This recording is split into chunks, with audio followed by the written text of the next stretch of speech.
Hello, Mark. I'm going to start my first news. And my first news title is Facebook email is going away, in case you notice.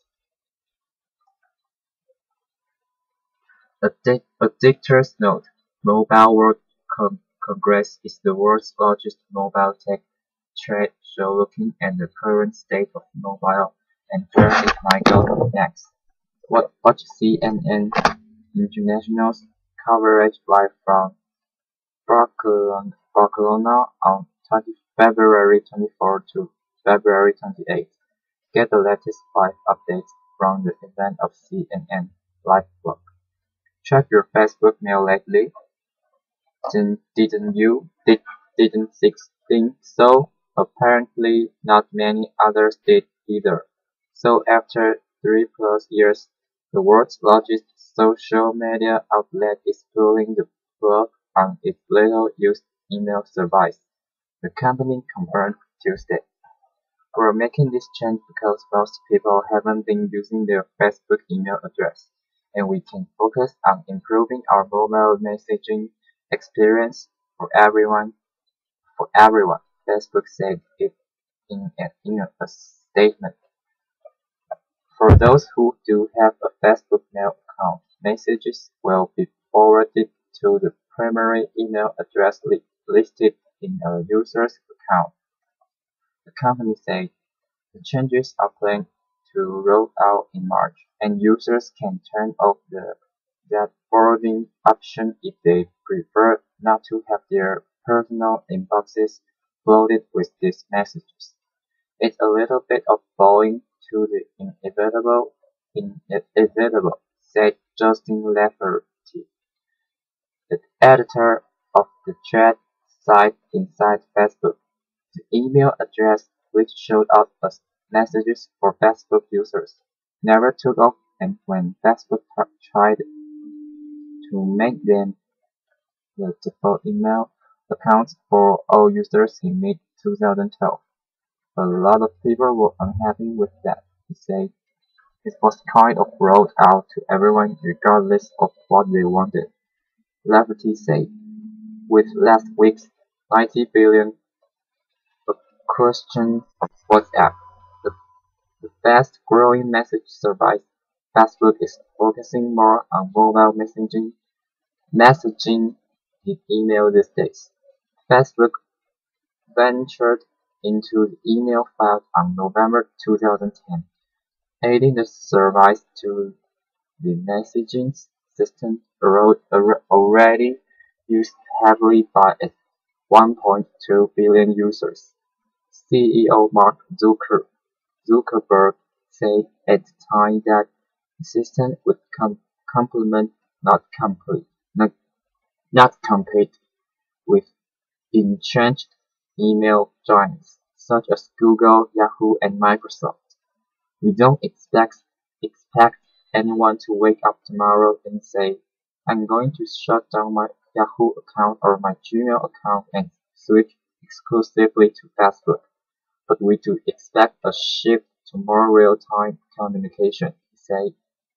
Lafferty said the reversal is unlikely to be remembered in the company's annals, much like the service itself. Many people probably weren't even aware of the change, he said. Okay, and my next one is California couple strikes gold after finding 10 million in rare coins.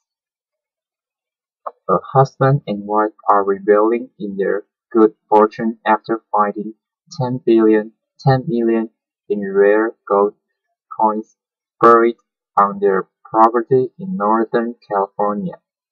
The gold country discovered is thought to be the largest of its kind of U.S. history, according to David Hale, co-founder of professional coin grading service, which authenticated the find. It's quite a story. People were walking along on their property in Northern California, noticed something, began digging, and they found cans of gold coins, he said. It should have happened to you and me. The incredible find. The coins were unearthed in February 2013 by the husband and wife, who wished to remain anonymous. They were walking their dog when they spotted something shiny on the ground. The couple dug and eventually discovered 8 metal cans containing more than 1,400 gold coins. No one knows how they get there, or whom the coins might have belonged to. Somebody could have buried them and then died before they let anyone know where they were. All safe. Believe it or not, I know cases where they forgot they had something, or they moved, or whatever. It could have been some kind of robbery deal. Who knows? The treasure is known as the Saddle Ridge hoard because it was discovered near a hill the couple called Saddle Ridge. In their effort to stay anonymous, the husband and wife aren't saying exactly where the fortune was found. These coins would change history. The coins. The coins in 5, 10, and $20 denominations date from 1847 to 1894. Most were minted in San Francisco. They have a combined face value of about $24,000, but experts believe they could fetch 10 million or more. Many are in pristine condition, including at least 14 coins. They are considered the finest known for their date and mint mark. A highlight from the hoard is an 1866 S no-moto double eagle, valued at close to $1 million. The couple is planning to sell much of the collection.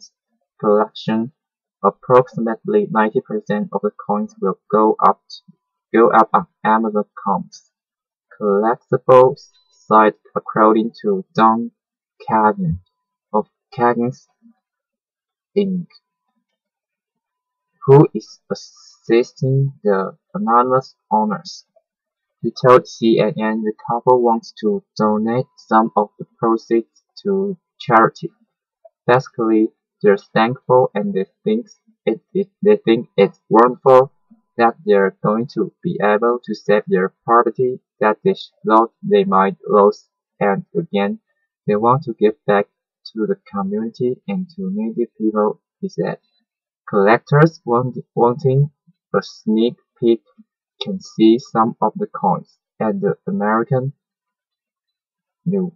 Numismatic Association's 2014 National Money Show in Atlanta, which opens Thursday. Unlike other hoards and treasures, this one includes a great variety of coins stuck over many different years, and many of the coins are still in pristine condition, Kagan said, and add to that a wonderful human interest story. This family literally found the pot of gold at the end of the rainbow. Alright, and here comes my next news. Miami artist destroys 1 million Ai Weiwei vase in protest. He's been photographed dropping vases before, but that doesn't mean it's okay for just anyone to do it. Ai Weiwei has made a name for himself by not only creating visually arresting and thought-provoking art, but for his compromising activism in opposition to the Chinese government. I was on the receiving end of protests this weekend when a local Miami artist smashed a color-based vase valued at 1 million, part of the artist's according to what exhibition at the Perez Art Museum, Miami in the city. The exhibition also included photographs of Chinese artists drawing what appears to be a Han Dynasty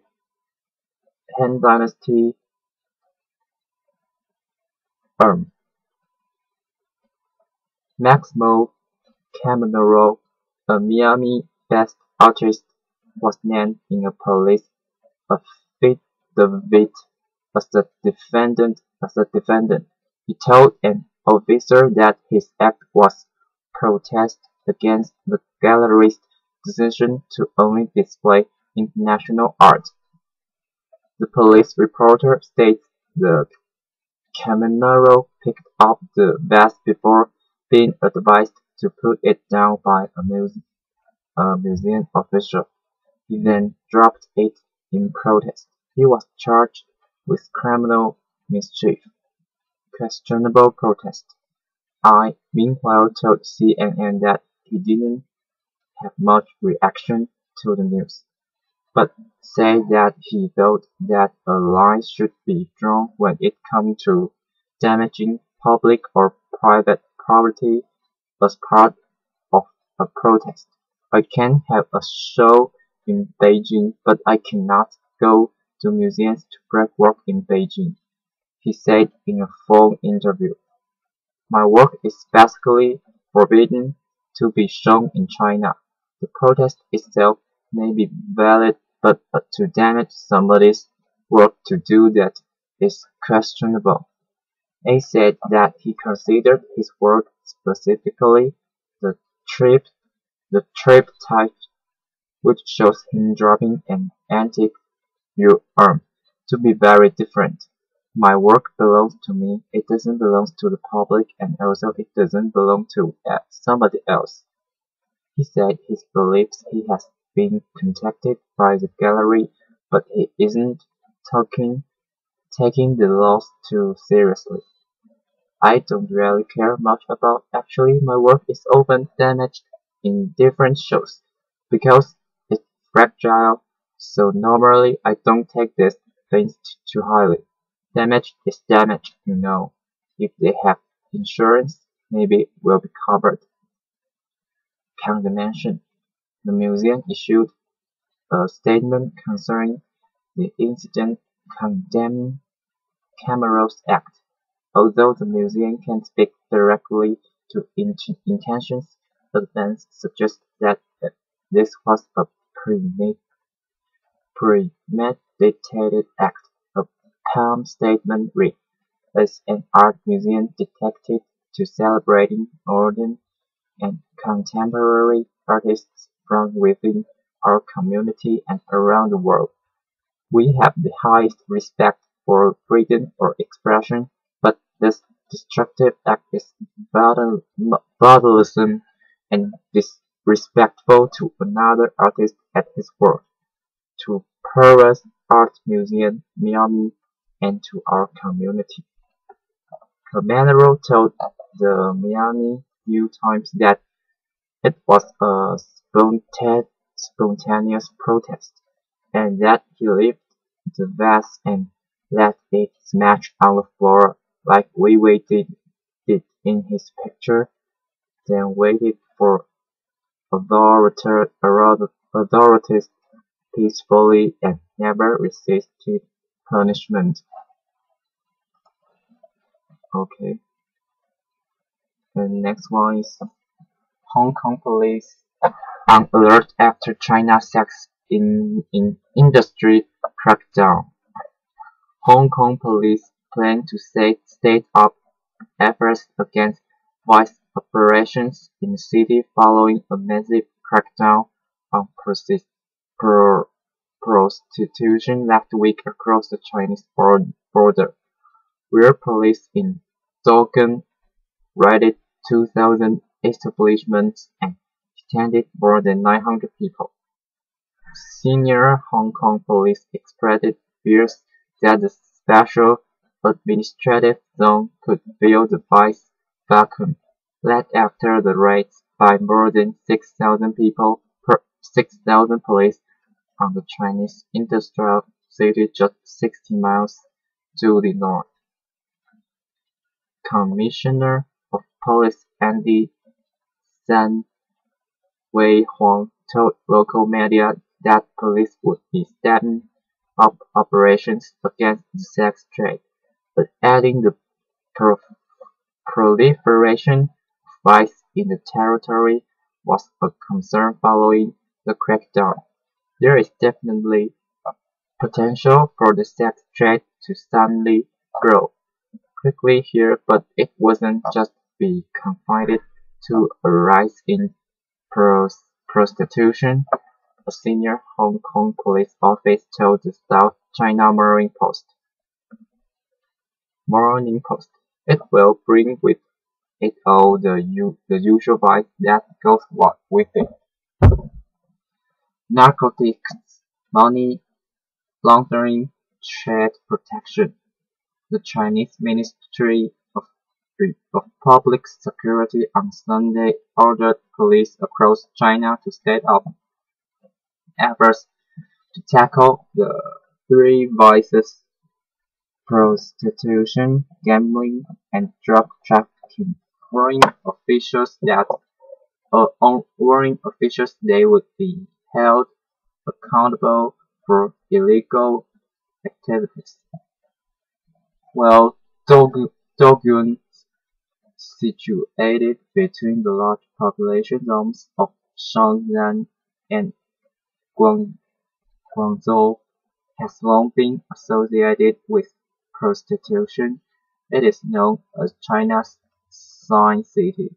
China's Ministry of Public Security has indicated it will not limit the crackdown to the city, and that the operations will also target officials benefiting from the trade.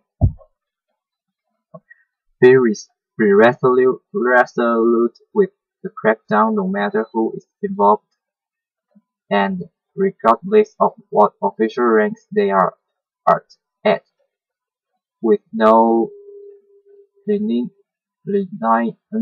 or short-handedness, the ministry said in a post on its website over the weekend. Donggen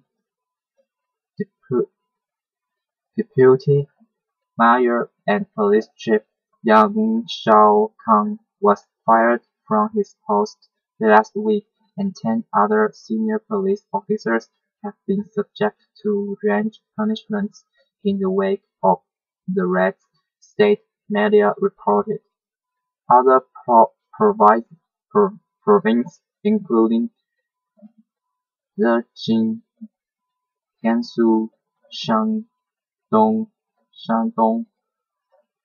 Guangxi, and Heilongjiang, have conducted their own vice raids in recent days, indicating that the campaign has been directed from the central government. So the exterminate yellow campaign, the color in China associated with prostitution.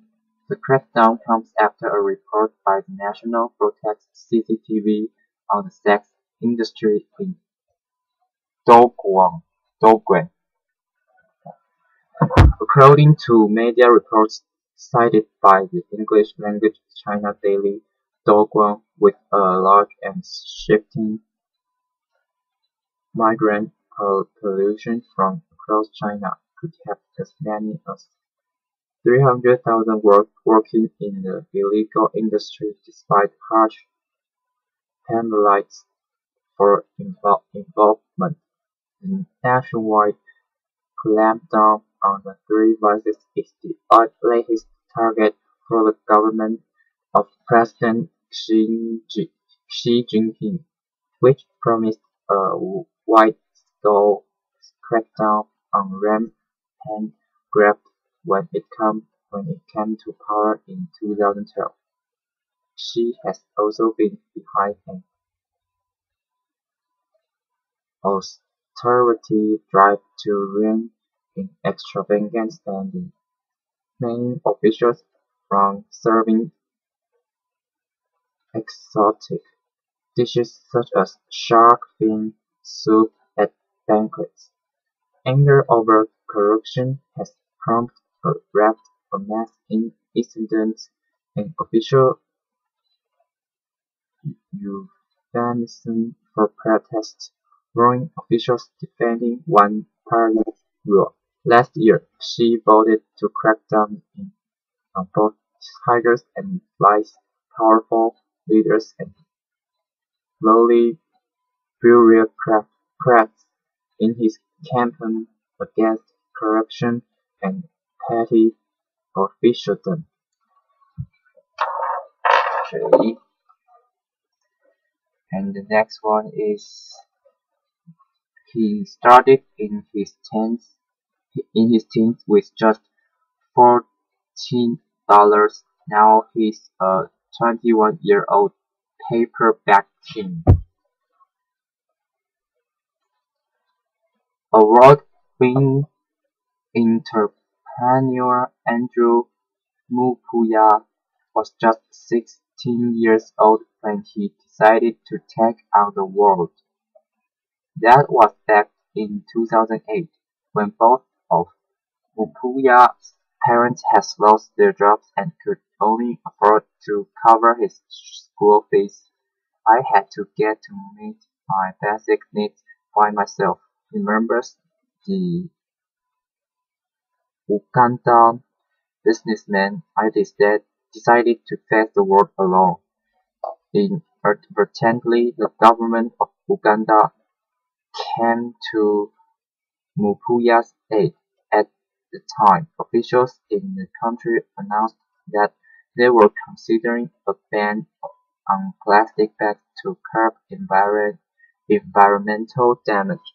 Mukuya, who was still in secondary school, immediately saw this as an opportunity to launch a paperback production company. I conducted a feasibility study, market research around retail shops, kiosks, kiosks, supermarkets around Kampala, and discovered there is an potential market for paperbacks. Read this: Sales into sales with bags of love. To start out his small operation, Mukuya figured out he needed a capital of 36,000 Ugandan shillings, the same as $14. He raised the first 11 from selling 7 kilos of used plastic bottles he'd collected over 1 week. Mukuya then borrowed the remaining 3 from his school teacher and embarked on his entrepreneurial journey, producing paperbacks on a small scale. Since then, the business has grown extensively, and today, at the age of 21, Mukuya is the owner of Young Entrepreneurial Link Investments, the first registered Uganda company to make paperbacks. The Young Entrepreneur employs 16 people who produce up to 2,000 to 20,000 paperbacks each week. His long list of clients includes restaurants, retail stores, supermarkets, medical centers, as well as